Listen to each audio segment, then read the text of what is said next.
Nagsimula lamang sa pasayaw-sayaw dahil sa hilig at dahil sa kanyang talento at sipag mag-upload, isa siya ngayong TikTok trendsetter dahil sa kanyang mala-jazz moves na kinagigiliwan pa noong dekada 80 hanggang ngayon. Yan si Lynette Serrano, isang 53 taong gulang na dancer. Hindi man may pagkaila ang edad, ang kanyang dance moves ay parang pang 20 anyos lamang. At hindi lang yan, mula sa kanyang panimulang upload sa TikTok sa tahanan niya sa Pasig, ngayon mala Eurostep na ang hatid niya sa mahigit kumulang 50,000 subscribers niya. Si Lynette ay makikitang sumasayaw sa Lourdes, France, sa Maribela, Spain, at sa Versailles. Mala Eurosteps ang kanyang peg na talaga nga namang kinagigiliwan na ng kanyang mga international at local followers. Isang patunay na wala sa edad ang pagsasayaw. Ito ay nasa puso.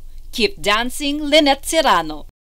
Jade Buhoy, nag-uulat para sa One Media Network.